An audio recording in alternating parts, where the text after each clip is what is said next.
Hello, and welcome to the Shea Hates Everything Podcast, where we talk about video games, movies, comics, and other shit that matters. My name is Shea, and today I hate it when I take my dog out in the rain to go to the bathroom, and then when I bring him back in, I have to wipe his little paws off, and he just looks at me like he's in pain, and he'll never forgive me for what I'm doing. And my name's Kyle, and today I hate certain colors and objects that put a taste in your mouth. It's like, for me, neon pink makes me think of amoxicillin and how awful that medicine tastes. And now I have that too. I'm just thinking about that just gross, chunky, chalky pink. Ugh. Ugh.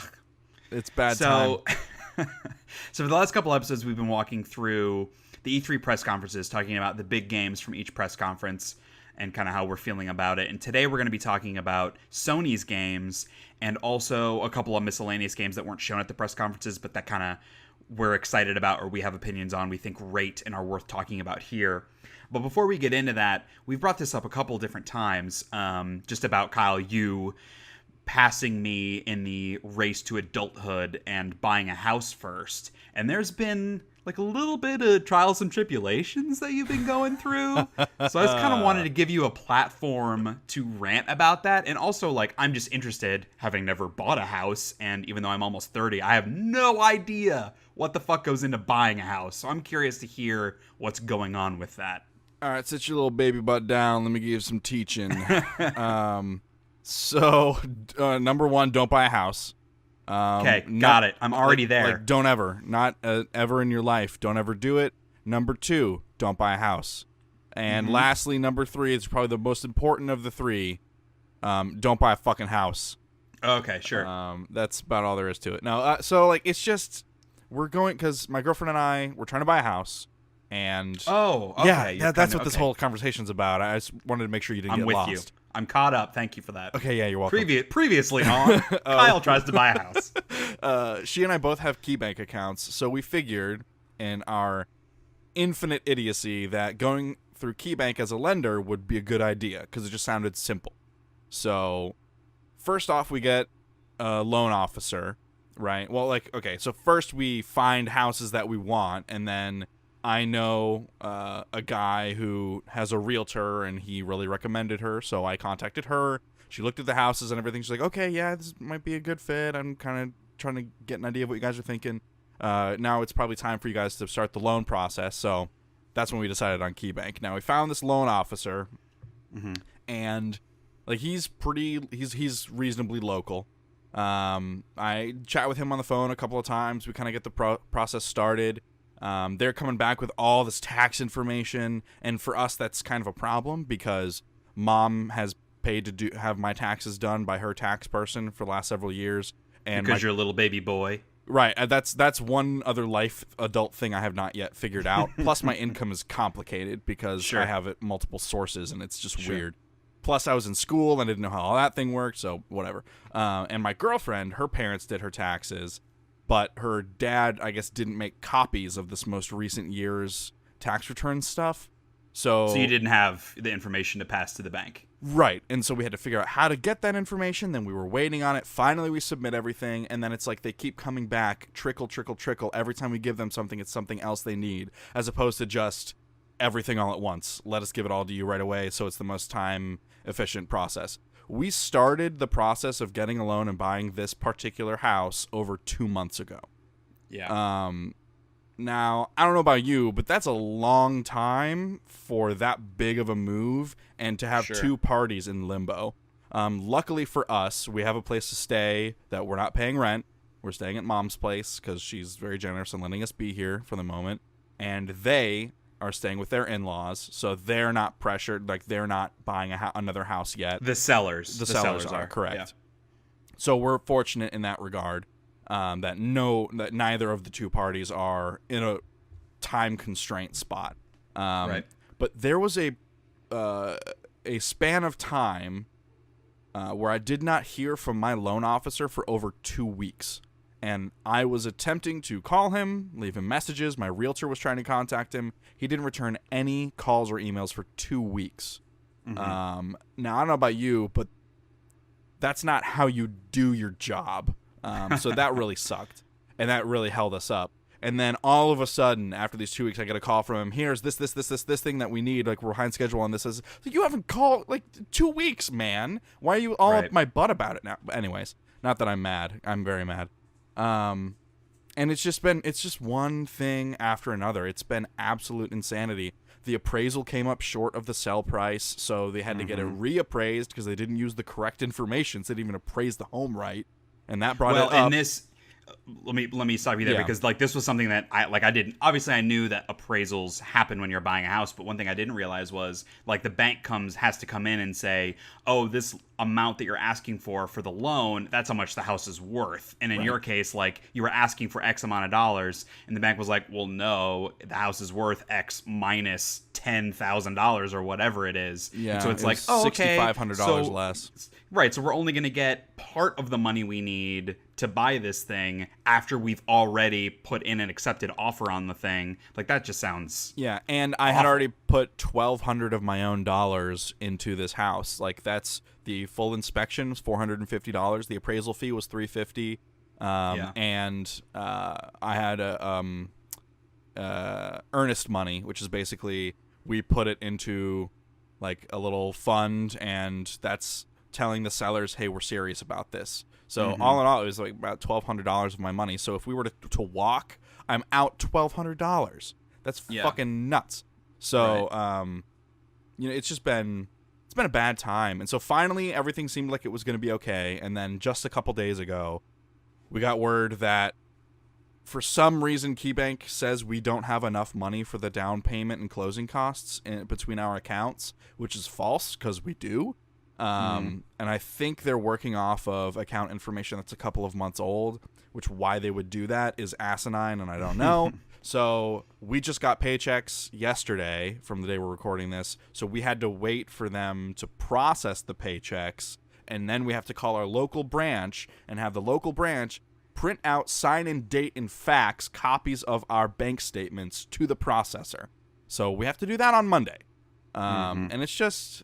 It is never ending, and just my whole summer has not been bad. You know, I've gotten a lot of relaxation time, but I feel like it's been wasted because I've been sitting here chewing my nails, worrying about the house, sure. And so like I haven't been relaxing at all this summer. I'm in limbo. It's not even like the money that you would lose if it fell through is certainly one negative part of it. But the other part is like you guys are undertaking this really exciting move forward for your lives and your relationship of buying this house together. And it's the stuff that is falling apart is out of your control. Exactly. And like primarily happening through fuck ups by other people. Like that's that sucks. I don't know how the hell they run their loan division at KeyBank, but if anyone is listening to this, do not ever, under any circumstances, use KeyBank as a lender for any type of loan. It's madness. I mean, I'm surprised I'm not bald already just from the last 2 months because I've just been tearing my hair out left and right over this, and it's just really been a bad experience. all told. In related news, KeyBank has just canceled their sponsorship deal with the Shea Hates Everything podcast. So thanks for that. Now I'm not getting that money back. So we've talked a little bit about another purchasing decision that you have made recently that has not been living up to what you wanted it to be. So tell us a little bit about that. Yeah, so in another in a long line of disappointments this summer is my purchase of the Oculus Rift. Amazon had this huge sale. Well, actually, just Rift is having this huge sale. It's like going on for 6 weeks, where it's $400 for the Rift and the Touch. Now, it comes with two sensors. How much is that normally? I think normally it's like 600 something for the two. So it's at least a good 30% discount. And it's a big deal. And then every now and then they're also giving you a $100 Amazon gift card with your purchase. Nice. You just have to get them in time, right? These little windows. I did not. I actually used a $100 Amazon gift card. So, and I read that while the Vive can do room scale with 2 sensors, the Rift recommends having 3 sensors. So I went ahead and ordered another sensor because those were on sale for $60. And then I got a 3-year warranty on everything for $13 through Amazon. So it was pretty much $500 on the dot for everything after tax. And then I used my $100 gift card. So it cost me the base price, so $400. Got it, and we don't have the new house yet, so I don't have room to do the room scale, so I haven't set it up or anything. But I've been trying to run the setup program, because you don't need to have everything plugged in to do that. I want to get my PC ready for it, right? Because as soon as we get into the house, I want to be able to escape. Yeah, just be able to plug it all in. I want to be able to escape my shitty life. So I keep trying to run this setup executable, and it goes through the first couple steps. I agree to the whatevers, and then it can't connect to the server. So I was like, okay, is it my network? I was able to download it fine on my girlfriend's laptop, so it's not the network. It's something to do with my PC. So trying to figure that out, like rolling through all these forum posts, and like I've been talking to an Oculus support person with a support ticket, and we have not come up with a solution yet. And I think the only thing in the forums that I've read that makes any sense to me, and I have not tried yet, is that my main drive is dynamic drive, not basic, because it has a FAT32 partition for system, and then an NTFS basic partition, or an NTFS partition for like my boot and crash dump and all that stuff. Duh. I mean, like, the boot. Yeah, I know this doesn't mean anything to you. Dump. Like, I mean, obviously. It might mean like, something look at this to kid. people listening. You think you're so cool with your advanced. Come on, man. You gotta, it's the basic. Yeah, you gotta hashtag the basic. The basic. Basic white drive. And so I think I need to format the drive, because you have to delete both the partitions in order to then convert it back to basic from dynamic. And I can't do that because that's the drive that all my OS stuff is on, so my OS won't let me do it.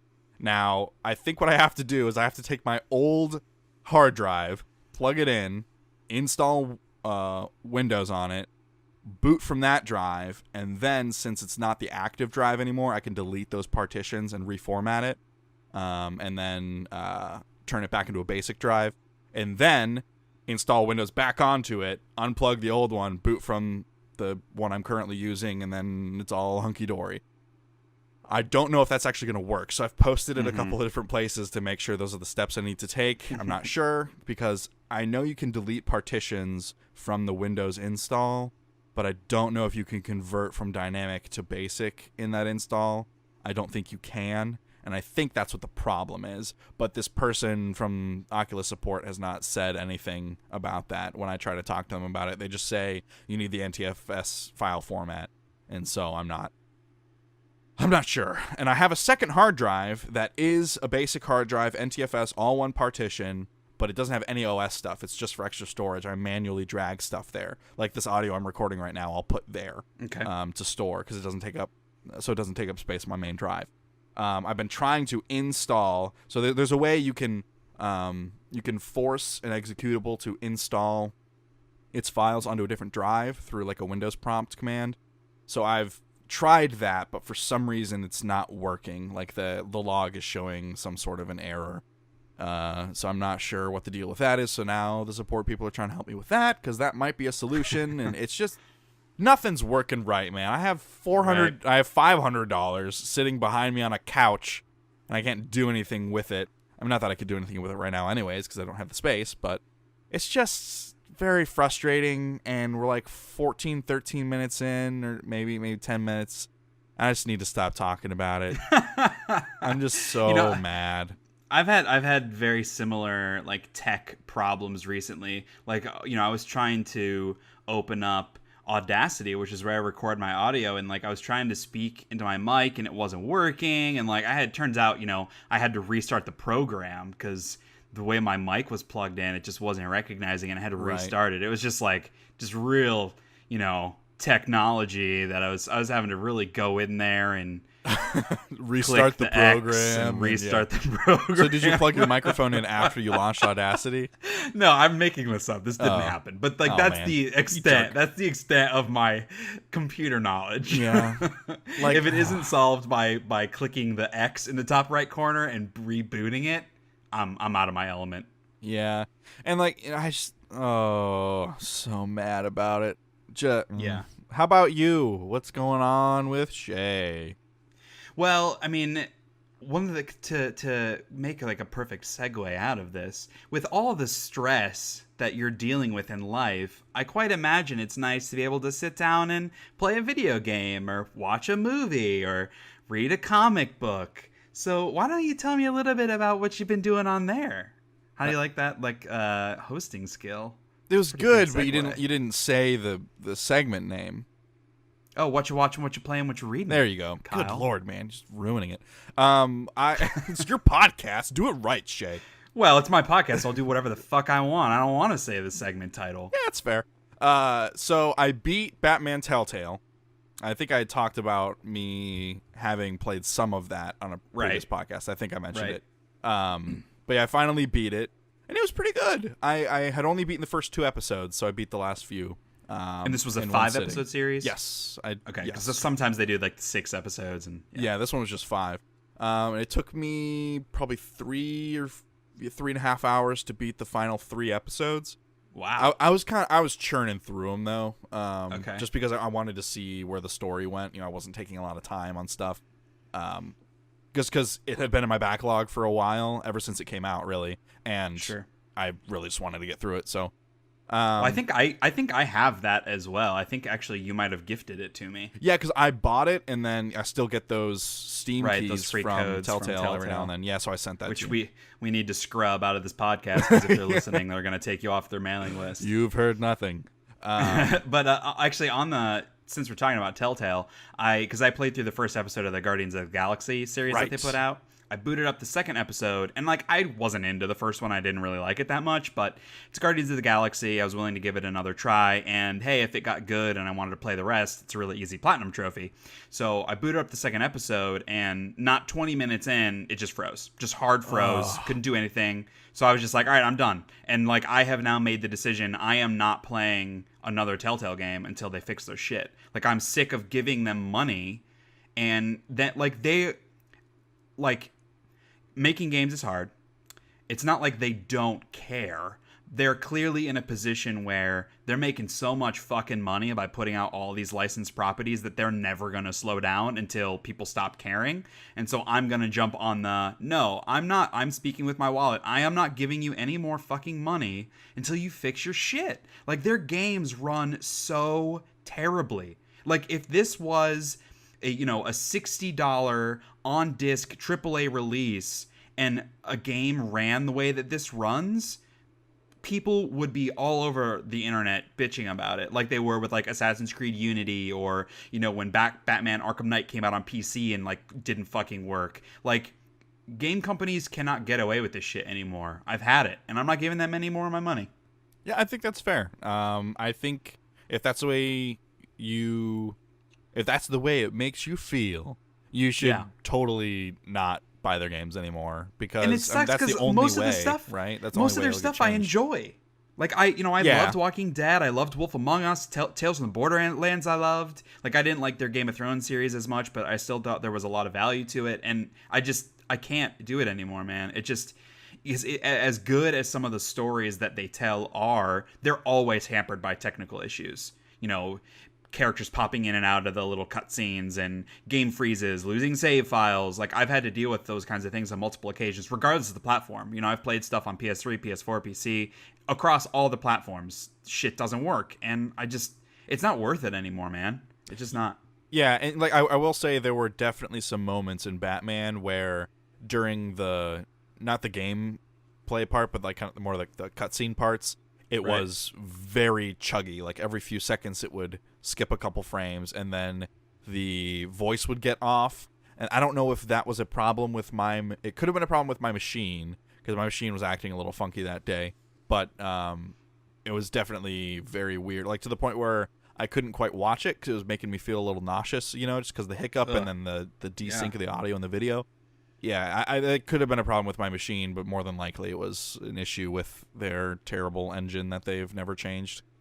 And how can they feel good about putting out a product like that? If it were me, I would be so embarrassed and so frustrated that there's so many good qualities to the work that they do that it is so obviously hampered by the technical side. And it's not like they don't make a shit ton of money on this and their team keeps expanding. Like, take 6 months off, retool your engine and come back with something else. But that's not the way that business works. They're not gonna do that. They're gonna run this shit into the ground until they just completely scorch the earth and make everyone hate them for their games that don't work, or until people lose interest in this genre entirely. That's just the way business works. And then they'll go out of business, or they'll have to completely cut half their staff and retool and come up with a new kind of thing to do. I foresee that happening in the next 5 years, and it's just a shame because I feel like they could stave that off if they came back with a better, more reliable engine and took a little bit of time off to figure out, hey, should we be doing all of these projects and pulling in this many directions at once, or should we dial it back a little bit and really spend more time on these episodes and figure out how we can actually make release dates and not have 3-4 months in between episodes of these things, which loses the entire momentum. Right. It definitely, the feel I get from Telltale is very much, it can be one of two things. Either A, they only work on what they want to work on, similar to how Valve is structured internally, but maybe to a slightly less degree. But also, I definitely get the sense from them that they are riding the wave as far 100%. as they possibly can, and 100%. I feel like they don't have a big game plan down the road. Like, I definitely see Telltale as a company that, like you say, will peter and die or crash and burn at some point, and they'll have to, like you said, cut half their staff or drastically downsize and retool and reconfigure and refocus, because they're not. I have not seen any, as a consumer, I have not seen any evidence of forward thinking. It's just them signing more property deals. That's all I see. And we, as consumers, we're not privy to a lot of what goes on behind doors in business, but I have seen no evidence of them via their games or their marketing to make any changes in the future. So that's just it's disappointing, and I understand, and I think you should totally vote with your wallet. I do, because I don't buy the games anymore. I just get them sent to me for free. Hey, man, maybe that's the problem. They're losing all this money because they're giving away free copies. Yeah, I don't think they're losing money, that's for sure. Yeah. But, so enough ranting about Telltale. Right. I did want to throw out, and I talked about this in the last couple episodes because I've been playing through Horizon Zero Dawn, so I finally finished that. Oh, nice. And that game is super good. Like, I know I talked about it was totally not totally my fault, but majority my fault of the way I was playing it was kind of hurting a lot of my momentum because I just wasn't focusing on the story, and so it was killing a lot of the kind of the pace of things that were happening. And so once I just focused in on the main story and only did a side quest once it like really interested me, I had so much more fun with the game. And the way that the story wraps up, it's very cool, and there's a lot of like fun, challenging, unique scenarios where you're doing the same kind of combat, but like in new and fresh ways.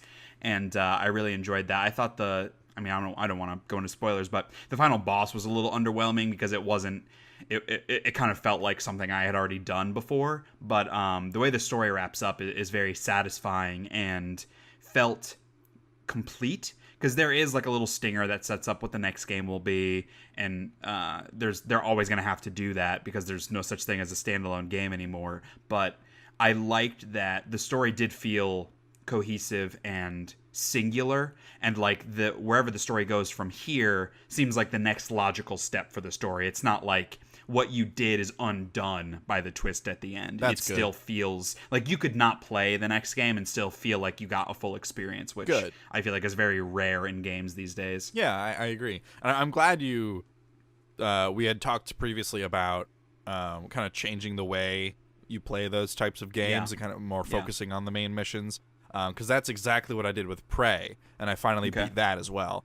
Nice. And so I had zero clue how much of the main story I had left, but I had this long list of side missions, so I picked the most interesting one. I did that, and was actually kind of surprised by the conclusion of that, and then just did main story, and just really dove into that, and took it all the way through to the end, and there were a lot of kind of surprising reflections on the way I played the game at the end, and I was like, that's actually kind of neat that they're acknowledging what the version I chose to craft, the version of that character I chose to craft. There were some neat acknowledgments. Were these based on like story decisions you made, or like how you actually played, like stealth versus combat, or that kind of thing? Yeah, and also how it had a lot to do with how I did the upgrade tree, because I didn't spec into any of the alien mods, because at the beginning it's like, yeah, you know, you might not be the same once you spec into that stuff.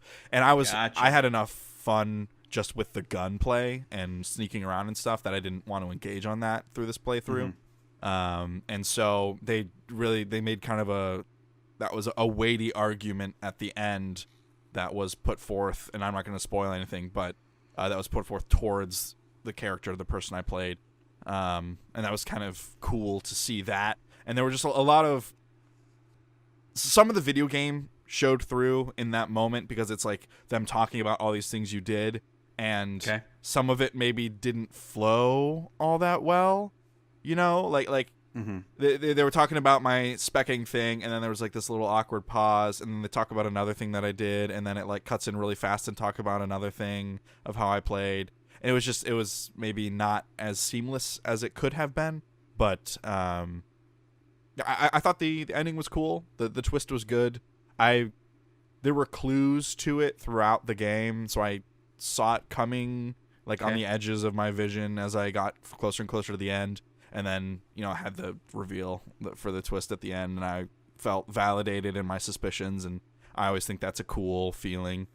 And is it the kind of game that you think you'll go back and play again to explore some different like options? Not anytime soon, but eventually, yes. And you play this on PC, right? Yeah. Okay. Because I know I had played the demo on PS4, and I just hated the way the game felt. I didn't think it was precise enough for how fast moving the enemies were, and I just didn't really feel like the guns felt good.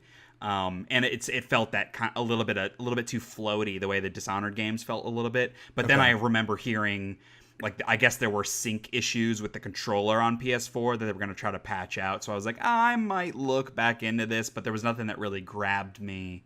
So, and I know my PC probably couldn't handle it the way that I would want it to. Plus, I'm not good at first-person games on mouse and keyboard anyway. So I don't know. Like I was really hyped about the game in the beginning because it felt very BioShock-esque, which is super interesting to me, obviously. Yeah. And I don't know. It's kind of fallen by the wayside for me. Sure. So I think you would enjoy many of the aspects to it, and I also think you would probably find a few things not to your liking. But I feel like you would enjoy the game overall.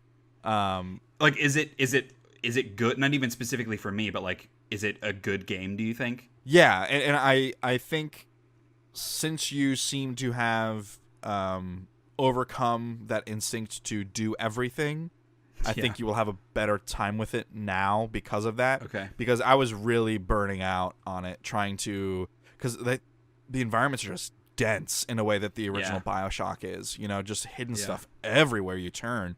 And it's very much that. And there are a lot of areas of the space station that you might not even need to go into if you only kind of stick to the main missions, which is, you know, blessing and a curse. But is there worthwhile stuff in those like side areas though? Yeah, because that was the thing I liked about BioShock, is I always felt like it was worth going into that extra room because you got like an audio log, or you know, you found a cool plasmid or whatever. Yeah, and like, because the neuromods are the big thing. Like, you know, you're constantly finding ammo and food for heals, and I mean, anything little that you can loot, you can break down in the recycler and use it to craft more ammo or upgrades and stuff like that. And then, you know, you're always trying to find more blueprints so you can make more stuff in the fabricators. So there's definitely worthwhile gameplay changing stuff in those areas, and you do come across a lot of side quest areas as well, side quest triggers in those areas, and there are 6 or 7 kind of standout side quests in the game that feel like big, finely crafted side stories, and that I think are probably worthwhile in engaging in. But a lot of the side content is try to find all of the bodies of the crew on the station, and that was not fun, so I didn't engage in that. But yeah, I think there's some really good little worthwhile side stories, and the more of the side content you do, I envision certain parts of the game being easier because of certain reasons, and then I think it also might play into your ending as well. Yeah, I think I think you would enjoy your time with it. I will move it into my maybe column. Yeah. I have, whenever games come out, I have like a running list of yes, please, like I know I need to play this, maybes, and then doubt I'll ever touch it. And Prey has been sitting in my doubt I'll ever touch it. So I'll move it up to my maybe list. Yeah, move it into your maybe list. And if you ever find yourself some downtime or you ever get a new graphics card, I would recommend you play it on PC if you can. There were even with my rig, there were a couple areas. I had everything all the way up, of course, but there were a couple areas where it was struggling just because of volume of enemies and because like enemy parts and stuff kind of stay there throughout the game, but they sometimes respawn, and so there were really, really big areas that were just full of these enemy parts and like little, because you get a glue gun and you can use it to traverse the environment or shut stuff off, and I had shot glue guns everywhere all the time, and so I think it was maybe struggling with some of that rendering. So that might have been. I just know I'd have to play it with a controller, and I feel like that just goes against the whole point of playing on PC in the first place. Yeah. Well, I say PC mainly for the performance because Arcane. I already talked about how I had a bad frame rate experience with Dishonored 2. I know this is on the same engine, so I would worry about it running well on PS4, but other people didn't have that problem with their PS4, so maybe that's a standalone thing. I don't know. Well, the only other game that I've been playing, I booted up Final Fantasy XII: The Zodiac Age. Yeah, talk about that, man. I watched. I watched a little bit of that. I know, and I'll probably want to check in from time to time, maybe not every episode, but I know I'm going to be playing this game for like the next several months. But just to give like a quick hit today, I'm really enjoying it. It's really fun to be back in that game. It's that I consider to be like the most underrated Final Fantasy. I don't think it's the best, but it's one of my favorites. And I when I had my old launch PS3 where I could still play PS2 games, every other year I would go back and pop in Final Fantasy 12 just because it's a very easy game to play. It's very MMO style where, if you get the right combination of skills set up, you don't have to be actively engaged in the combat. Right, and so it's a really good game to like, turn the volume down, put on a podcast, and just kind of enjoy your time with it. And so that's kind of how I've been playing it now. And what makes it even better is there's a fast forward mode. So you can set it, I think it's like twice as fast or 4 times as fast, where the music stays the same, but the movement is twice as fast. Nice. And so that's awesome for when you're grinding out these big areas. And I was playing earlier today, and I got to like one of the best grinding areas in the game for all of my big Final Fantasy 12 fans. It's the Sand Sea area. Yeah, like your hot Final Fantasy 12 grinding tips.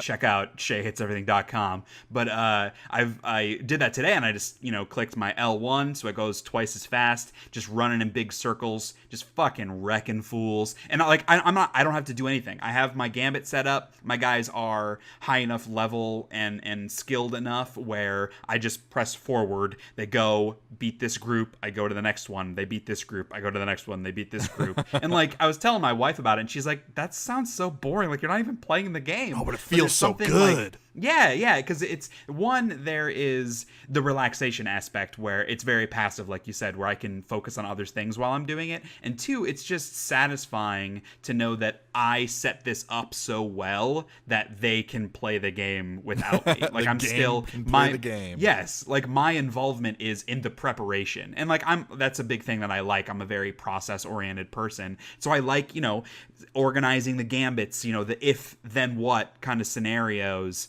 of if this character does this, my guy does this. Oh, if the character's health drops below this, they cast cure, like all that kind of thing, and ordering them in the right way to where they just execute my plan perfectly. And that's just like really fun and satisfying to experience. Yeah. So I will have a lot more thoughts on Final Fantasy 12, I'm sure, as I go, but I don't want to spend a ton of time since we got some other stuff to talk about. But you had some other things, like some comics that you've been reading. Yeah, I've been reading the Avatar Last Airbender comics because I have a deep love for that original 3 books, the kind of the Aang Avatar saga. The Korra, Legend of Korra stuff is okay. I've seen the first 3 I only ever watched books. the first season of that. Okay. Yeah. My girlfriend and I have watched the first 3 books of it, and book 4's out now, but you have to pay for it on Amazon Prime. Okay. So we're waiting until that becomes free to watch, and it's okay. Oh, that's on Amazon, like, streaming? Yeah. Oh, man. Yeah, books I'm 1, gonna 2, have and to 3. check that out. Yeah. So that that's a nice way to be able to watch it because most people have Sure. Prime. So the comics fill the gap, right? Because the world is dramatically different between Last Airbender and Legend of Korra, and so the comics are bridging that gap.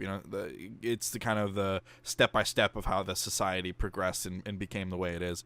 So it's really interesting, and you get more of the characters, and the art is phenomenal. It's like precisely like the show, which I appreciate, because a lot of times with expanded medias and things, they kind of try their own little flair with it, and it doesn't feel the same tonally. But this, it feels like you're just reading an episode of the show, which I really appreciate. So I've read the first 3 big collections of that, and now I'm on the newest one. I have a couple trades of that to read, but I've really been enjoying. I'm sorry, it. this is a current ongoing series? The most recent one may have just wrapped up. I think they just wrapped up, and so I have all 3 trades. Got it. Yeah, I think that's. But like the case. they're not making it anymore. Like it's a complete series now. I don't know for sure. I don't want to commit. Because I would definitely be interested in checking that out. I really loved the original Nickelodeon series. Yeah, and like there's some good payoff group. stuff in the comics too, like with the relationships between the characters, and there's some really good moments. I'm definitely not like an anime person, and we've talked about this before, but like Avatar and Pokemon are like the closest anime adjacent things that I tend to enjoy. So really the only other thing that I wanted to talk about quickly, and then we'll move on to the E3 games. We went and saw Spider-Man Homecoming. Oh yeah, tell me about that. I've heard people either really like it or are not into it at all. There's very little middle ground. I feel like the people that go online and say they hate it are people that decided they were going to hate it before they saw it. Like it's the modern, like, it's cool to hate shit. And like people make fun of me for that because there are a lot of like very mainstream things that I don't enjoy. So it's that like, oh, you're such a hipster, Shea. You don't like that thing just because it's popular, which isn't the case. But I do feel like a lot of people are that way. Like they just want to fly in the face of what other people enjoy. And we talked about this last episode when we were talking about why you're not watching Game of Thrones. Like those people that brag about not watching Game of Thrones like it's some badge of honor to not watch the show. And I feel like it's similar with this of like, people just want to hate on it because they don't want to be part of the zeitgeist. But Spider-Man Homecoming is fucking incredible. I love that movie so much. And I mean, I really liked Civil War too, and the way they integrated Spider-Man into that. And I knew immediately watching that movie that I really, really dug Tom Holland as Peter Parker and Spider-Man. And being able to see more of that in this is just really, really satisfying. I feel like up until this point, we've never gotten a true Peter Parker movie. Like, because we've had, the Sam Raimi with Tobey Maguire versions. We had the Mark Webb with, Andrew Garfield versions. Blech. But neither of them felt like real deal nerdy high schooler loser Peter Parker. Yeah. Because like the Sam Raimi, Tobey Maguire ones, like he that was at the college. end of high school. Right. And like the later ones he went and moved on into college. And also Tobey Maguire was like in his 30s when he did those movies. Right. Or at least he looked like it. And then with Andrew Garfield, He's way too good looking. He's also way older, but he at least looked younger. But yeah, he's an Abercrombie and Fitch model. Yeah, I mean, he is a very, very handsome dude. But it's not even just that he's too good looking, but like the way the character was portrayed was he was more like a hipster. Like he skateboarded and like people thought he was funny. Like he made a big joke at like their graduation, and like that's just not the Peter Parker that I want, the one that I identified with, because. And I brought this up in my review, which you can check out on SheaHatesEverything.com. But what I talked about in my review was growing up, I always loved Spider-Man because I felt like he was me when I was a kid or like in high school. And I certainly was never as smart as Peter Parker. But like the whole being like a bit of an outcast and not totally fitting in, and like your group of friends not being like the cool kids, and like being okay with that, but also there's a part of you that wishes you were cool, like wishes you were more accepted with the cool kids, and like it's that back and forth, that like struggle that you deal with, and I imagine the vast majority of kids identify with that. Sure. And so that's something I always really loved about Peter Parker, and I never felt like that was captured in a Spider-Man movie, and I totally feel like Homecoming nails that, like knocks that out of the park. Peter Parker in this movie is a high school kid dealing with high school problems and high school drama. He just also happens to wear a high-tech Spider-Man suit and he can stop crime. You know, like in that, right. There's such a great sense of humor, and the 80s were a really great time for coming-of-age comedies. And then the 90s, which is when I was watching those kinds of movies, a lot of them were like shitty, and it was more about like kids trying to have sex versus like trying to rebel. And this feels more like the 80s coming of age movies, where it's just it's lighthearted, it has a great sense of humor, and I just really, really recommend it. Like, even if you're not someone that cares about like the bigger Marvel movies, because you know Iron Man's in this, right? And I could take it or leave that. I wish he was in it a little less than he was, but he certainly isn't in it as much as like the trailers would make you think. But just like as a Spider-Man movie, I just feel like it totally nails it. And you know, so just as yet another plug, I have the review of my website. I also have an ongoing list, like a ranking of all of the Marvel movies. And so Spider-Man Homecoming's now on that list. And then I did a ranking of all of the Spider-Man movies. So you can see kind of where I think Homecoming rates when compared to like, because I mean, Spider-Man 2 is a classic Spider-Man movie. So it was really fun to go through those. And I'll also say, going back to Horizon Zero Dawn, I haven't posted it yet, but I will have a full review of that, so you can check that out as well. But I know we have some other stuff that we wanted to talk about, but because we got some big games to talk about, we can kind of move those to the next episode. So the big thing we wanted to talk about today were Sony games.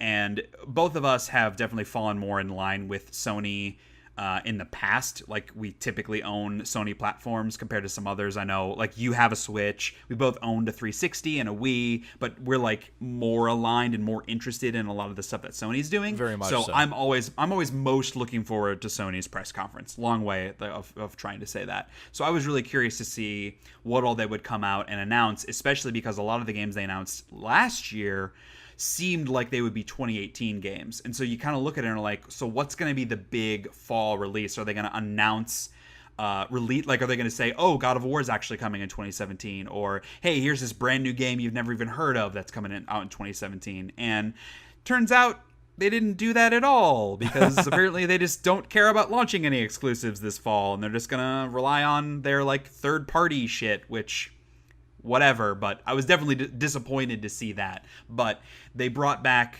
all the same games they showed last year, just showing a little bit more of them.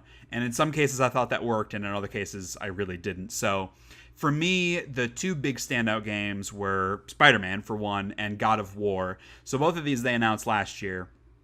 And Spider-Man, they showed like a full gameplay trailer, and I was blown away by that. Like, I cannot wait to play that game. It feels like what Batman Arkham Asylum was when that first came out, this kind of amalgamation of other games in this universe, because like there's some very clear Batman inspired combat, there's, you know, the web slinging that we know, and a little bit of like the parkour style from modern games, you know, that Assassin's Creed kind of invented, and so seeing all of those disparate pieces from other games kind of coming together in Spider-Man, I'm not sure it feels super fresh, like from a gameplay design perspective, but the fact that it's Spider-Man, the fact that it's Insomniac, and they know how to put humor into video games, which is very hard to do. I'm super, super pumped.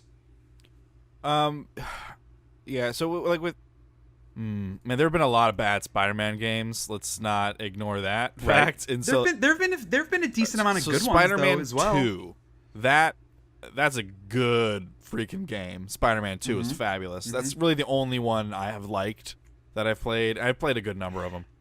Yeah, I feel like Web of Shadows has some stuff to like. Whatever it was, the sequel that had Spider-Man 2099 in it, that one was pretty decent. Shattered Dimensions, I guess it was. But I'm with you. None of them have captured what Spider-Man 2 did. Right, and so I definitely get the sense that this is more in line with that experience, like expanding upon that kind of the open world and the more adventurous sense of Spider-Man 2 that had. I definitely feel like it's more in line with that. I don't know that I'm in the market for this particular game. I don't think I will play it. It hasn't really grabbed me a whole lot, and so. Why do you think that is? I just, open world fatigue. I'm okay, and I guess like it's not clear from the gameplay videos, but it looks like something that helps you. Like it's got a lot of movement and aiming and combat assist in it, in a way that I feel like I won't have a good degree of control over what's happening, for good and bad. And there's just certainly, they've set up some cool set piece moments and interactive environmental stuff. But it feels very much like button prompt the game to me. That's the sense I get from the videos. There was definitely a little bit of that, like in the chase sequence with the helicopter. There were a lot of quick time events. Yeah, and just even in the combat and stuff. And I understand why they need to do that, because they have a lot of cool Spider-Man web moves that I don't know how you map those to a controller or otherwise.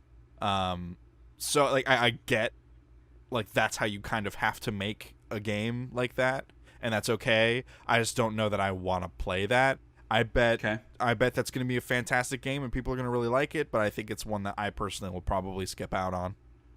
Well, and I know for me, and I definitely hear everything you're saying. I feel like all of that's valid. Another thing that just makes me excited beyond the fact that it's Spider-Man is it seems like the tack they're taking, like on the story and the world, is going to be playing around with the larger Spider-Man universe, because like they have Kingpin in that gameplay. Yeah, he seems like he's like in jail and working stuff from there, but like the villain that Peter is fighting in there and the chasing down in the helicopter, Mr. Negative, like he's a relatively recent villain that was introduced.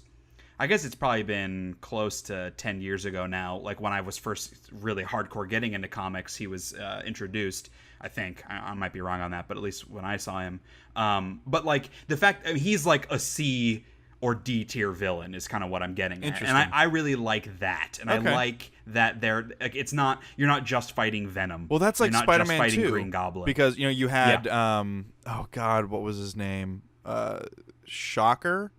Yeah, the Shocker. Yeah, like Shocker and Mysterio and all these other people that you like. Scorpion, yeah, that you don't see in the cinematic universe ever. Yeah, but sure. they like had really cool big moments in Spider-Man 2, and so if that's any indication, if Mr. Negative, Dr. Negative, whatever is any indication, that seems like that's a direction they're returning to, which I think is. I agree. That's neat.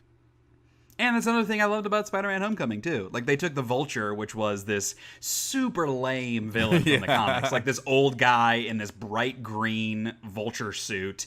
Like, it was a totally shit character. And they turned him into this really intimidating bad guy, performed really well by Michael Keaton. And they've already said, like... yet again, he's Birdman. Well, yeah, I know, exactly. But they're obviously making a sequel to Homecoming, and they've already said that the main villain in that will be a villain we haven't seen before in a Spider-Man movie, which I just have the most respect for, because it would be so easy for them to go back to the well and have Green Goblin or have Venom again. And to be fair, Sony's making a standalone Venom movie, which I have opinions on, but I just like that they're playing around in that deeper space. Yeah, because that is only a good thing. It's like people come for these characters that they love, and certainly the classic villains are things people want to see, but I think that, and Marvel has totally proven that you can take these B, C, D tier list villains and make them compelling. Yeah. Just by casting well and having good writing and putting forth the work. So it seems like Insomniac is taking that route as well with the Spider-Man game. So I'm super excited. God of War was the other big standout for me. Obviously, we've seen some of this before. Very, I guess you'd say like Last of Us inspired, where it's more of a third-person action-adventure game versus just being like an over-the-top, crazy button-mashing type of game. It's a little bit more grounded and real and focused on the characters, which I think is the absolute right thing to do with God of War nowadays. Yes, yeah. You certainly could not make a God of War 4 that was like God of War 1, 2, and 3, and even whatever the other one was. I don't even remember what that was called. I never played it. But, the one with the multiplayer. Yes. Yeah. Right. But I know they have also said that this game, like, it has no cuts. The entire thing is just straight through, like, and it'll go in and out of cutscenes where you're interacting or not interacting. But I thought that's a really cool and obviously very challenging thing for them to take on. Like, there's going to be no like cut to black. Here's a cutscene. Cut to black. Now you're playing again, which I just thought is like a really interesting thing to try. Yeah, I think that's well, we just talked about Birdman. That entire movie was filmed in essentially one shot. Well, that's the way they edited it. There were a couple of, from my perspective, clear cuts, but yes, the feel was that it was one long take. Right, sure. and so shift that over to another medium. I think, and especially it's a property that is surprising to do that with, but I think some experimentation is needed from them at this point. And I think this particular God of War game, it just looks better every time they show more of it. So I'm so excited for it. This was like, I was so disappointed that they didn't announce like a fall 2017 release date, because I'm so ready to play this game. I can't wait to play it. So since you weren't like super high on Spider-Man, what else was your big, Sony exclusive standout? Or were there any? Well, I mean, like Uncharted Lost Legacy, I'm excited about because I will just play more of those games because bring them coming because those are fun characters. Yep. And I am glad that they're taking a break from Nathan Drake and that whole shtick. I'm glad that we're getting these, like, this bit of a side story. I'm very interested to have learned that this is closer to a full-length game than it is like a DLC single story, because I mean, it's a $40 release. They said it's 6 to 8 hours long at least, I think. They said it's the second longest Uncharted game besides 4, because 4 is the longest. Wow, that's crazy. Yeah, that's crazy. It's $40, and it being so recent after Uncharted 4, like, I totally get why people might not be super interested because they're burnt out having just played Uncharted 4 last year. And I mean, I'm definitely reaching that. Like, I could, after this, I'll probably want a break. But I'm just excited to see where they take the story post Nathan Drake. Yeah, me too. Besides that, I mean, really just okay. So Call of Duty World War II, I'm over the moon about. I have been wanting a 1080p M1 Garand texture in my life for a very long time. So the fact that I'm finally getting it, great. We don't need to talk any more about Call of Duty because it's Call of Duty. But other than that, Days Gone and Detroit Become Human. Detroit I'm more just intrigued with because of my previous experiences with Tim Schafer games. I've talked about this before. David Cage. Sorry, yes, David Cage. Blech. Sorry, Tim Schafer. Two game developers that could not be more different. I know, Tim right? Schafer and David Cage. Cage. Stupidest thing I said. But yeah, so David Cage. I've always loved his work because I know it's not necessarily executed on very well, but he has a lot of high ambitions and ideals that he brings into his games. Absolutely. I think that's cool to see. Days Gone, I think, just technically looks fabulous. With all of those zombies sprinting and massing and the bodies crawling over each other. That's some really cool tech that they have. I'm a little worried about the moment-to-moment stuff, kind of the in-betweens for the gameplay. Right. Driving around, and I kind of want to see how inventory is managed. And it seems like there's a little bit of some settlement stuff. I don't know how big they're going to get into that in terms of like resource gathering for your settlement and missions and stuff. I don't know if they'll get into the nitty-gritty of that, or like if there's going to be menus, or if it's just kind of like, hey, we're low on food, go get some food, and you go get item called food and bring it back and they're good now, right? Just a fetch quest. Right. So I'm kind of worried about that stuff, but from what they've showed, it's all been pretty controlled, and so I don't know what that big open world's going to feel like. So that's the only thing that worries me. For me, I could not be more disinterested in Days Gone. Like, just the aesthetic and the concept behind it, and like you're saying, like the moment to moment, like it just feels so derivative of everything else. It feels like an amalgamation of what game developers think is hot and cool, like, oh, it's a zombie game and it's over the top, brutal and violent, and it's a post-apocalypse but with nature. It just feels like it check boxes. And I want to care because it's a Sony exclusive, and I want all Sony exclusives to be good since I own that console. And I can't. Everything I've seen of it, I just go, I don't give a shit about anything I'm watching right now. Yeah, and I guess that, that like you said to me before, I will say to you, all of that is totally fair. That's just, this formula is not a formula I'm done with yet. Sure. But if you are, I'm sure there are other people that are sick of it too. But I bet this will sell some gangbusters when it comes out. Oh yeah, I don't doubt that. Like the market at large clearly still likes this style of game. And I'm not saying that it's like inherently bad. It's just, for me, I don't care about this anymore. And even like all of my post-apocalypse dark zombie game, like hype is for Last of Us 2, which I also would rather them not be making and rather them having worked on something else, but I'm sure the game will still be phenomenal. But like, I can't be excited for both because they're both the same fucking game. Like, it's the same exact thing.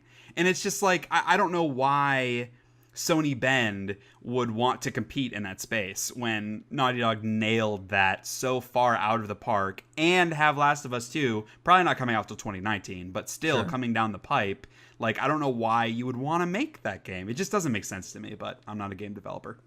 Yeah, I have no idea. I'm sure they did some studies, and they feel confident they'll come out ahead, because it seems like they are very excited about that game. Yeah, and it's not even about them like looking at the graph and saying, oh, people still want this. Like, I'm sure the people making the game, or at least a majority of them, have a passion for the project, and it's not just like, oh, we could make money on this. It just seems like a weird choice. Because, like, I feel like it usually makes sense when these big games come out of, like we were talking about Anthem in a previous episode about EA's press conference. Like, that feels very derivative of, or, like, closely competing with something like Destiny. Yeah. And there are a lot of elements that are clearly inspired from other games, past BioWare games and other games in general. But, like, it makes sense why they're making this. Because it's still filling some sort of void that hasn't been done. Like this kind of MMO style with a third-person shooter where it's this open world and it's nature, and I don't know if it's going to have more story or whatever, but it seems like it's trying to fill a gap that exists. Days Gone, it doesn't feel like there's a gap there. It just feels like they're shoving it into a place that's already filled. That's about as good of an analogy as I can come up with. Okay, yeah, I understand that, yeah. So since we're talking about some like non-exclusive games, you brought up Call of Duty World War II, which I don't really have strong opinions on one way or the other. I'm curious because it's World War II, but what they've shown, I'm still like, yep, still seems like Call of Duty. Not sure I care. They showed Destiny 2 at the Sony press conference, which they Activision and Bungie have obviously come out afterwards, and they've been showing a lot more recently. And I'm curious. I won't be fooled twice. Like, I'm not buying this on day one. They certainly haven't shown me anything to relieve me of being burned on Destiny 1. It seems like more of the same with some small like quality of life improvements, and seems like they're doing a more focused story. Like all things I think that is a move in the positive direction. It's just for me, it's like they went from 30% to 50%, and for me, like they needed to get to 80%, and they're not getting there. So I'm curious to see once it's out in the wild, people have played it for a month, and like the diehard people have gone through all the content. Are there things to keep people there that aren't just the hardcore grinders that like playing the same shit over and over and over and over and over again for 3 hours every day? Which, nothing against people that like to do that. That's totally fine. That ain't me, son. So unless I feel like there is content that's going to be worth my $60 and worth my time, Yeah. So my friend got me into the beta for it, and I think that's coming up here next week, I think. So once I get my hands on it, I could chat about it on the podcast on that next episode. Sure, yeah, I'll be curious to hear that. I'll let you know kind of what all is included in the beta and how it's structured. If they have made significant changes in certain areas. I have a feeling they will not have, but we'll see. Because I know in the beta, like you can play they have one of the multiplayer maps available, they have the first story mission available, and they have a strike available. There might be some other stuff, but those are the big three I know of. Like I don't care about multiplayer, so check that off the list. And I've seen that first story mission played a million times on YouTube, and it seems much better, and there is like a story, and I think that's cool. Okay. The strike, like I'm confident that the strikes are going to be good. They made some really good improvements to those over time and made them a lot more engaging with more mechanics versus just like, go here, shoot these guys. Go here, shoot these guys. Go here, shoot these guys. Hold square. Go here, shoot these guys. Like in the boss fights seemed more engaging and more like the raid. So I have no doubt that the strike will follow along that same course and still be fun and challenging and engaging in kind of fresh new ways. But like that's not my issue. It's not, oh, I think this one story mission will be good, and oh, I think this one strike will be good. It's like, how many strikes are we going to have over this course of time? How many story missions are there? How are they going to sustain this story? Is it going to be a compelling villain? Like, are they actually going to craft characters and NPCs that you care about? That's the stuff that I don't know about, and I'm not going to learn that from a beta. Yeah. That's... Well, I'll talk about it anyway, Shea. No. I'm still totally curious to hear your thoughts on it. I'm just speaking because, like, I played the beta before Destiny 1. I was insanely over the moon hyped for Destiny 1. I played the beta and was like, there's not much to this game. Like, there's more than this, right? And then the game comes out and it's like, nope. It's just this, but on 4 planets. And that's the game. And I was like, oh my god, like, this, like, something went clearly wrong here. This is not a complete video game, and I just don't want that to happen again with Destiny 2. Yeah, I agree. And maybe the beta will give us a glimpse into it, and maybe it will answer none of those questions. We'll see. Yeah. They also showed a little bit of Marvel vs. Capcom Infinite. Do you care about this game? I blanket statement: do not play fighting games. So same. Like my only interest in it at all is I liked the Marvel vs. Capcom games in the past for being a button masher that I am. I also I like Marvel stuff, and so having an excuse to like play as those characters is cool. But it's not a game that I really care about. Just thought it was worth bringing up because I'm sure a lot of people care. Oh, people are. This is not the podcast. This is not the podcast for fighting game no, talk. It is not. The last thing that they showed at the press conference that I wanted to bring up was they announced DLC for Horizon Zero Dawn called The Frozen Wilds. Right. Which, like, I saw that. To be honest with you, I have no idea what the DLC is. I know it was in a snowy area. I just remember seeing the trailer and being like, oh, okay, DLC for Horizon Zero Dawn. I'm buying that. And that was about the extent that I needed. And I went on and I was checking, like, after E3 happened, Sony was having like a sale on E3 games and pre-orders, and it showed like, oh, the Frozen Wilds is normally $20. It's on sale for $15. And I was like, oh, okay, I'll pre-order it. And then it wasn't until afterwards that I even realized, oh, this isn't coming out until like the end of the year. So I just spent $15 on something I'm not going to play for another 6 months, but oh well, I know I'm going to play it, so that's about all I care about.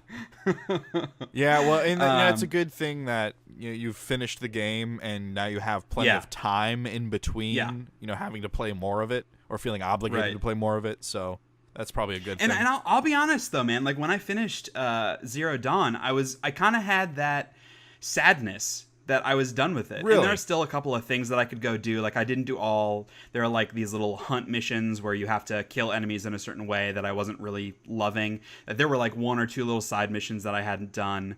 But I'd done most things. And it was just like, okay, I could go do those or be done with the game. And I said, there's some other stuff I want to play. I don't really feel the need to continue with this. But I had that feeling of, like, after you finish a really good TV series or finish reading a really good book, and it's just that emptiness, like... I wish there was more of this. So I found it very interesting because that doesn't happen with me often with video games, because video games are so long. I usually feel like I've gotten my fill, but that just makes me even more excited for Frozen Wilds. I totally know I'm going to be ready for some more Horizon Zero Dawn when that comes out. Good. The last thing Sony-wise that I wanted to talk about, and this, like, I cannot believe that they hid what has to be their most hotly anticipated release, Knack 2. Why did they not have an extended gameplay demo at the press conference? Because that first game sucked. I can't believe they're making a second one. Are you kidding me? That's what they're gonna do? They're gonna make another Knack game. Fucking idiots. It does seem like a joke. Like, why are they making this? The game didn't... I mean, I think it sold well because it was a launch game, but certainly the response to it wasn't like, we want more of this. But, like, I'll just throw it out there. Knack wasn't a bad game. I played it, like, a couple years after it came out. It was on sale for, like, $5. I'm like, sure, fucking $5. I don't give a shit. And, like, there's stuff to it, and like the physics and the particle effects and stuff are good. I like the visual style of it. All right, here's the dumbest thing about Knack 2. It's right? called Knack 2, and there are 2 Knacks. It's so stupid. Are you saying it should have been called 2 Knacks 2? 2 Knacks, 2 Knacks, 2 Knacks, 2 Knacks, 2 Knacks, 2 Knacks, 2 da da da. Yeah, that's what I'm saying. But just I can't. I mean, I'm with you. This is an awful world we live in, and so of course they would make a Knack 2 instead of anything else. And it was the biggest. That's what it takes. That's what it takes for you to acknowledge that the world is fucked up. It's like, all these terrible things, these terrorist bombings happening, all this shit going on in Knack Russia, 2. The racism and sexism that pervades our country. And the line for you that crossed over into this world isn't worth saving was the announcement of Knack 2. They fucked up, man. They fucked up. I love it. Don't mess with my first party, Sony. But yeah, oh man, I don't get it. And like the biggest joke leading into E3 was, oh, here's Sony's E3 press conference lineup, and it was just a bunch of Knack 2 stuff. And it's like an extended gameplay demo session of Knack 2, making of Knack 2 documentary, and then like story trailer for Knack 2. Meet the cast of Knack 2. And then they're actually Mark making Cerny's it. TED Talk. Yeah. Oh, this is, no offense to anyone who works on that game or is a part of that production staff. What are you doing, man? What are you doing here? Yes. Make something else. Not degrading the work that goes into the game. It is a little like, why are they making this, for sure? Yeah. Because there's clearly talent there. There's clearly talent at that studio. They have ideas. Yeah. And like those cutscenes are very well rendered, and like they're well voiced and animated, and like that. I recall that being a good part of the first Knack. Mm-hmm. And then there's the game that you play. Which maybe not so successful. No. So moving on beyond the Sony press conference, there were 3 games for me that were standouts that weren't showcased like at press conferences. The first was Ni no Kuni 2, which I think they put out a trailer for before E3, and then it was shown at like some like side stages and whatnot. I haven't played Ni no Kuni. Like, I know you played it, yes? I played about 11 hours of it. Okay. And then I know I borrowed it from you probably 3 years ago, maybe more. and Yeah. it's still in my dresser drawer. Has not been touched. Like it's one of those games that like I want to play, just knowing how long it is, especially that it's a JRPG. And like with JRPGs, I like to play with a guide. It's just something, it makes me feel like I always played Final Fantasy games and like Xenosaga series and a bunch of JRPGs. I always played them with guides as a kid, just because I wanted to explore and see everything. Right. And there's something about playing them now, like those are the only games I want to play with a guide. And so knowing like going and playing Ni no Kuni, I'd want to play with a guide. I don't want to go buy it or like look it up online or whatever. And that just kind of is my excuse of why I don't play it. But what they've shown of the second one looks super cool, and it looks like they're making smart, good changes. It's not a Studio Ghibli game though. Yes, I have heard that. Yeah. And I just read like a couple days ago that it's been postponed 2 months. So it's now coming out near the end of January in 2018. I don't know what the cause of that is. I didn't read too much into it, but yeah, I mean that kind of thing happens. I feel like it's not always this like red flag that it used to be. I feel like short delays are fairly common nowadays, right. Unfortunately. And then another small game that I saw at the didn't see like in person, I wish, but I saw a trailer for, and then they had one of the people working on the Giant Bomb podcast, like their At Night, the thing it did at E3 it's called Tunic, which I guess was announced. Phoenix is working on last it, right? year or yes. They announced either last year or a year before under a different name, which escapes me right now, but it seems like Dark Souls / Zelda, where you play as a little cute fox guy, and it's like kind of chibi graphics a little bit, like a little bit of cell shading almost, like a little cutesy kind of style to it, but very engaging, like dodge rolly, challenging combat. It's kind of like a isometric kind of not direct top down, but like a whatever I'm making motions with my hands that is working really well for podcasting. For people that don't understand what isometric means, it's like you're looking down from an angle, and so it's that kind of style. So I don't know, like that. It just stood out to me as something that it's a small little indie game that I thought looked pretty promising. Yeah, I think it looks neat too. And I just realized I said Phoenix instead of Felix with an L. Felix, that is her handle. Yes. But yeah, it's I think it looks neat. I'll probably check it out when it comes out. But yeah, they had a really interesting discussion at one of the Giant Bomb at Nights, and she was just talking about how weird it is to pick a name for a game, and then like I really how like people like the conclusions that people draw from the name alone, and how much work goes into that and thought goes into that. Right. As kind of a neat conversation. Yeah. And then the last game I wanted to talk about before we move into the hate of the week is Fortnite. So this actually was announced before E3, but they did show some more extended gameplay stuff at the event. And I mean, this game's been in the works, like seems like almost as long as like the last Guardian was in the works. I think it's been in some sort of playable alpha state for like 3.5 or 4 years now.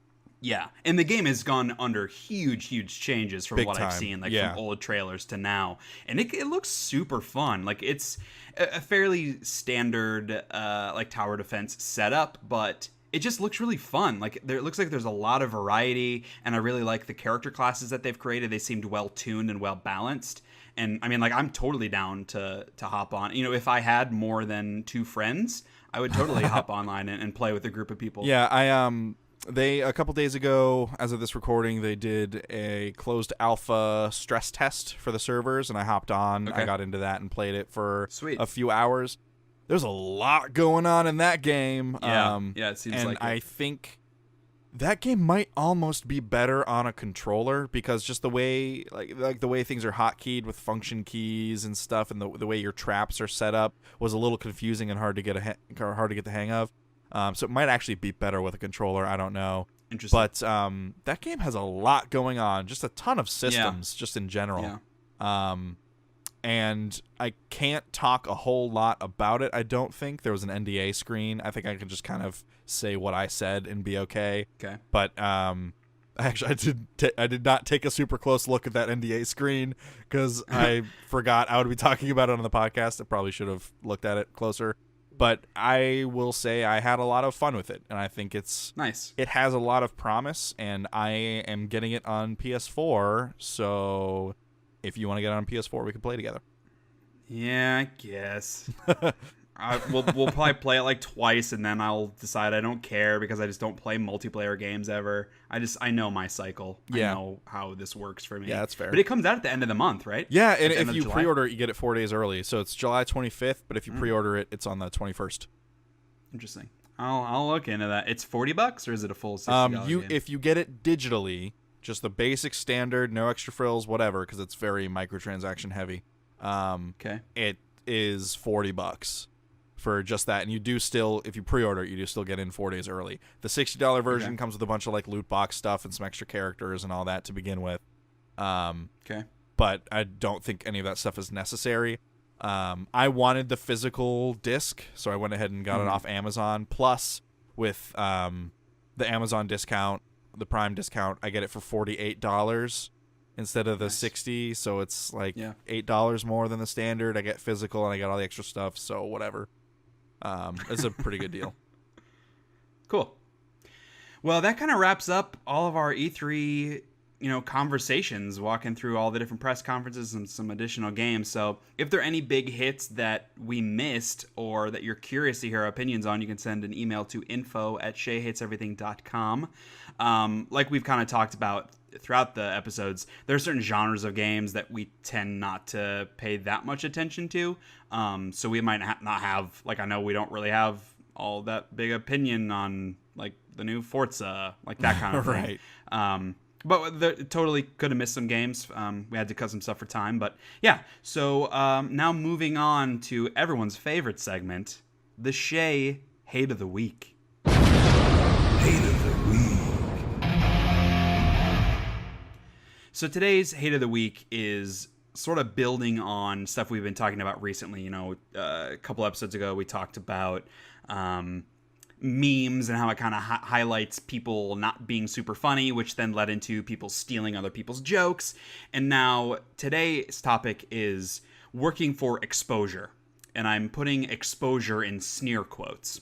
So this is like the reasoning that, like, especially for people in artistic careers, music production or acting or painting, that kind of thing, that you should do these things for other people for free just to like get your name out there. And this promise of like, oh, if you do this for me for free, it will lead to more business. Like I have a buddy who he does graphic design, and he has people reach out to him to like design covers for like local recording artists will reach out to him to create their album art, and he'll be like, oh yeah, I'll do that for $50. And that's not really worth his time, but it's not always like a super big time investment, or, it could be a fun little project. But really, the reason he's like, oh, I'll do it for $50 is because 99% of the time when he says, oh, I'll do it for $50, the person responds, oh, well, I was kind of hoping you'd just do it for free for the exposure. Ugh. And it's like what? Like this is my career. Like, this is how I pay my bills. Why would I, like, would you... like Mr. Local Atlanta rapper, would you just go do some kid's birthday party for free? Like, I feel like there are exceptions to this where if it's like a really good career opportunity, there could be some potential there. Or if it's for something like as an actor, I've done stuff where I haven't been paid before. And always the thing for me about it is, one, if I feel like the experience is valuable, like I'm getting something out of it, I could see it. And two, if it's like a student project where everybody's there to learn and to grow and like to make connections, then it makes sense. Yeah. But I'm not going to go act in some movie that's going to be produced in a theater and not get paid.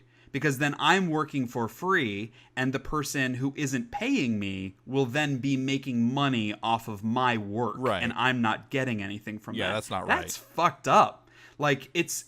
like, I'm not doing this for fun. This is my chosen career path. And, I'm a little bit on the outside from this now, but I feel like part of it is this expectation that the person who will be receiving the work feels like they have more value than the person who is doing the work. Because like these recording artists, they're saying, my shitty album that's going to sell 12 copies will be good exposure for you. Like, where do you get off thinking you have this impact on the world to, like, pump up someone else's stuff? Yeah, that's it just so doesn't dumb. make sense to me. I feel like it's this, like, pompous nature. And part of it, too, which really points out how shitty these people can be, when you respond and say, oh, well, no, this is what I would expect. This is the financial restitution that I would expect for this work. They get offended. They're like, oh, well, fuck you. Like, I'll go find someone else who would do it for free.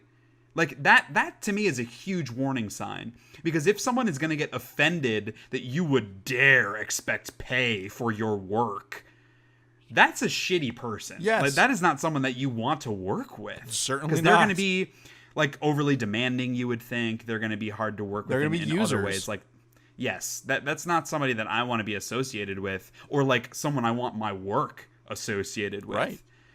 And I feel like, too, it's like, if I'm going to be paid for something, I'm always going to do something to the best of my ability. But if I'm going to be paid for something, there's something holding me on the hook for doing a shit job. But if I know I'm not going to be paid, if another opportunity comes up, or, you know, if it's last minute and something changes, I'm not getting anything out of this. So why would I put 100% in? Like, Right. it's the classic adage, you get what you pay for. Like, if you're expecting me to do this for free, expect quality that I would give for free, you know?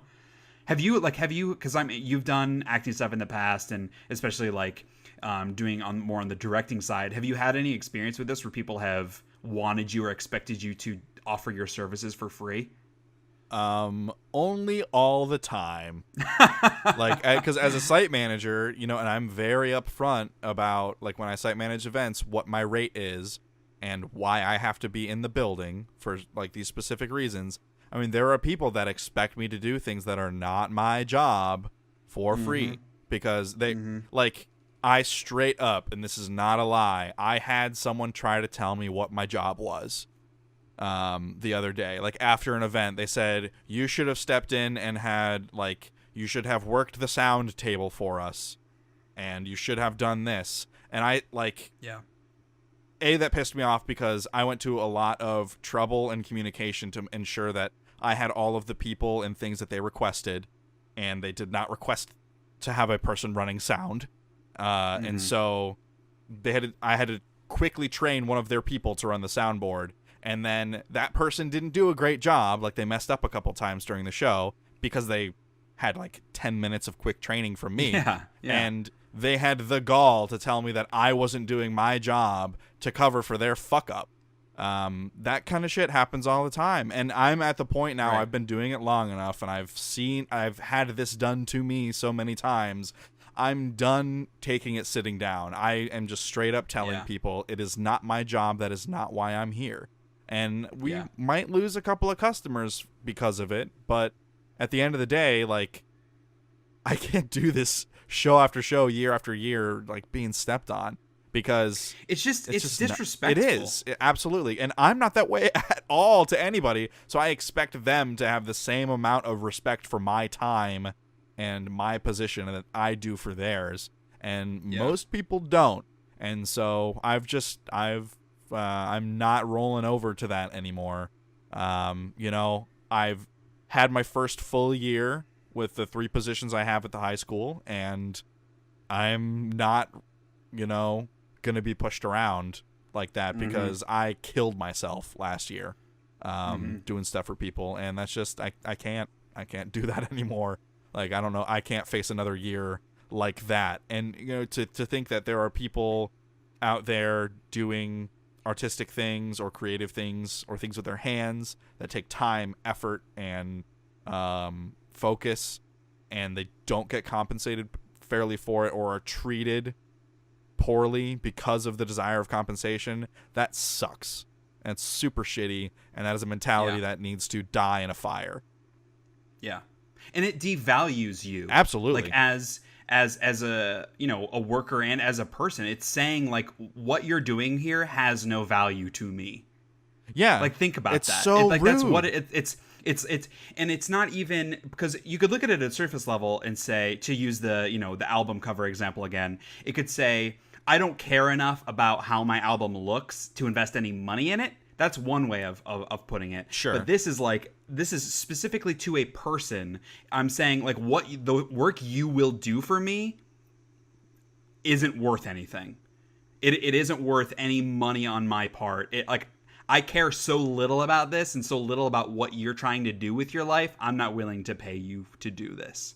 Like, how fucking terrible is that when you look at it from that perspective? Yeah. It's just awful. And I see this so much in the acting world because there are so many people just desperate for that big break where they'll, get to be in a Scorsese movie or whatever the hell. And there's a whole other topic about that, about people wanting to be actors so they can be famous. And it's not even about the acting anymore. It's about being a celebrity. It's a whole other hate of the week. But this mentality on the opposite side of like, oh, I'm shooting a short film, and like I would troll through all these casting pages back in the day when I was doing lots of auditions, and what you would always see is copy credit. Like that, like when it under pay or whatever, it'd say copy credit, meaning you'll get a copy of the final product, you'll get a credit that you can put on your resume. Like, we're not paying you nothing. It's copy credit. And I always look at that and I'm always like, so what are you getting from this then? Like, are you just doing this for fun? Are you just making this short film for fun?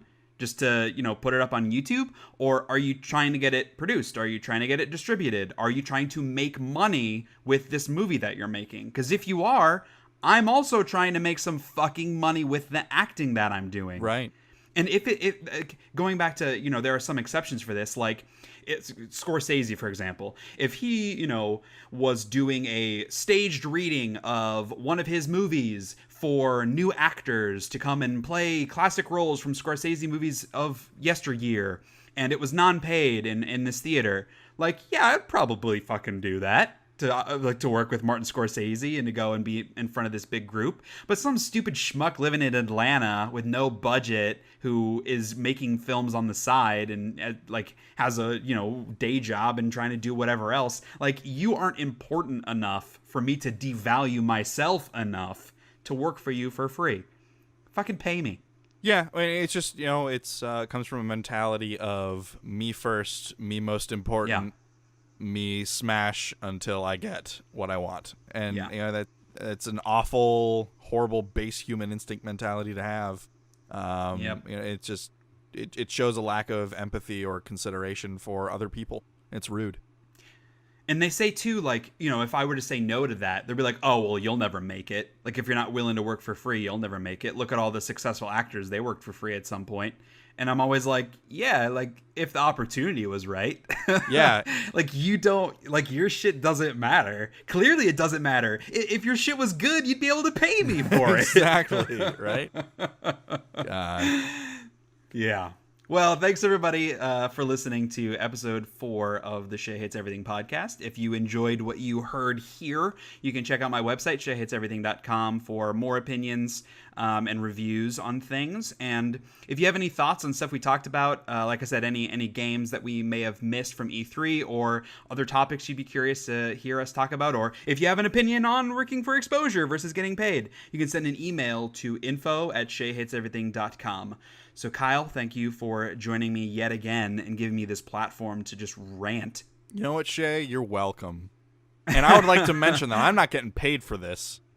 Yeah, but see, exactly. I am also not getting paid for this. I'm not doing this to get paid. And if I was ever in a position where I was making money from doing this podcast, you better fucking believe I would pay you for being on here. You better, because I'm clearly not a shitty person. Doing more than 50% of the work. Not true.